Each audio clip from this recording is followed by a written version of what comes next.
Yo mes petits potes, j'espère que vous allez bien. Aujourd'hui une nouvelle vidéo où je vais vous présenter le Huawei P30 Lite, le smartphone le plus accessible de la gamme P30.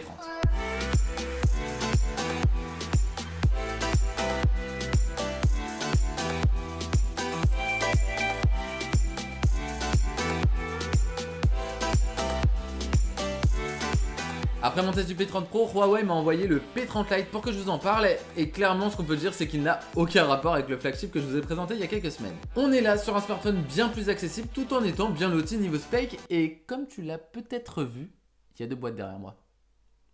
Fin de vidéo.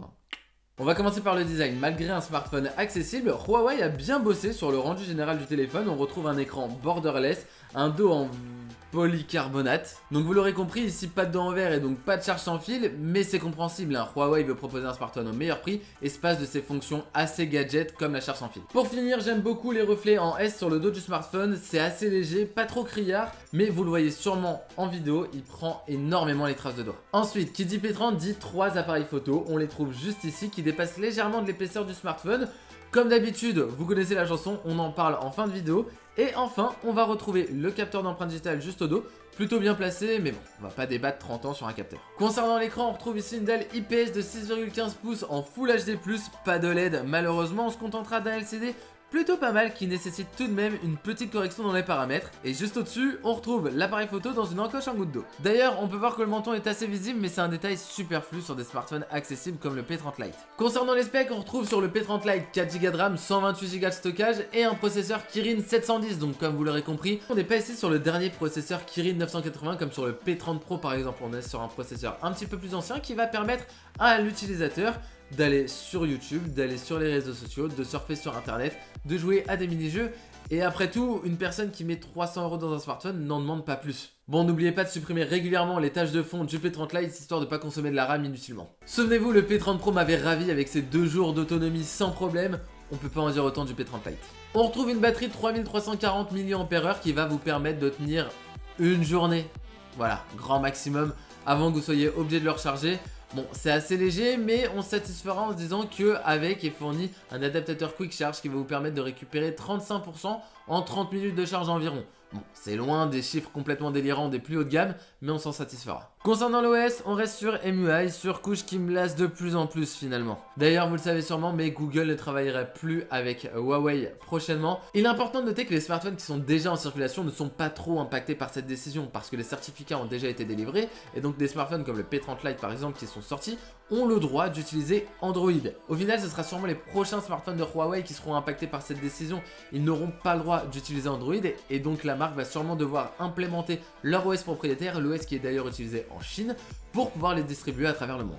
Bon point, on retrouve un port USB-C, c'est anodin, mais je me sens obligé de le préciser parce que souvenez-vous, sur le test du P-Smart 2019, on avait trouvé un port micro USB. En plus, on retrouve une prise jack, donc pour ceux qui utilisent des écouteurs filaires ou encore des casques filaires, vous serez pas dépaysés. On passe au triple capteur photo qui m'a au final un peu déçu et vous allez comprendre pourquoi. On retrouve un capteur principal de 48 millions de pixels, un ultra grand angle de 8 millions de pixels et un capteur de 2 millions de pixels. Faut savoir qu'en utilisation, il est possible de faire un zoom x2 avec le P30 Lite, mais comme vous l'avez vu, ici on n'a pas de téléobjectif, donc comment c'est possible? En réalité, ce que fait le téléphone, c'est que vous prenez une photo aux 48 millions de pixels et c'est zoomé dans ces 48 millions de pixels. En gros, c'est comme si vous preniez une photo, que vous alliez dans la galerie et que vous zoomiez avec vos doigts comme ça. Et en gros, grâce au capteur de 48 millions de pixels, il semblerait qu'on n'ait pas de perte. Mais voilà, c'est pas du x2 quoi. Et au final, le troisième capteur de 2 millions de pixels ne va seulement servir qu'à avoir plus d'informations pour la profondeur de champ, histoire d'avoir des bokeh un peu plus propres. Et il est très important de le noter. Au final, sur les 3 capteurs qu'on a là, il n'y en a que 2 qu'on peut réellement utiliser. Concernant le rendu, le capteur de 48 millions de pixels délivre un résultat très correct, les couleurs sont respectées et la définition est vraiment propre. Mais attention à la surexposition qui peut très vite brûler votre image. Bon, le zoom x2, j'entrerai pas plus en détail, vous l'avez compris, c'est seulement un zoom dans l'image. En macro, la mise au point a du mal, mais au final, le rendu est tout de même correct avec un beau bokeh autour du sujet. Concernant le grand angle, le rendu n'est vraiment pas fameux. Le grain arrive très vite et les photos seront difficilement exploitables. Ça peut dépanner, mais rien de plus. Concernant la caméra avant, il va là aussi falloir faire très attention car la surexposition arrive très vite. Et quand c'est le cas, tout l'arrière de la photo sera blanc. Enfin, concernant la qualité vidéo, il sera possible de filmer jusqu'en 1080p 60 fps, mais je vous conseille vraiment de rester en 30 fps car on peut pas dire que le P30 Lite soit une caméra de poche. Bon, vous l'avez compris, Huawei ne mise que très peu sur la photo avec ce P30 Lite. Bon, il est temps de parler des deux boîtes derrière moi. Comme vous l'avez compris, je vous fais gagner 2 P30 Lite, un sur Twitter et un sur Instagram. Et ce que je peux vous dire, c'est que ceux qui me suivent sur Instagram ont déjà choisi la couleur qu'ils devaient remporter. Donc c'est du contenu assez exclusif que je propose sur ce réseau social. Donc si vous n'êtes pas encore abonné à mon compte, je vous mets mon arroba juste là et je vous laisse vous abonner. Pour participer, c'est très simple, vous cliquez sur les 2 liens en première ligne de description et vous aurez toutes les différentes règles.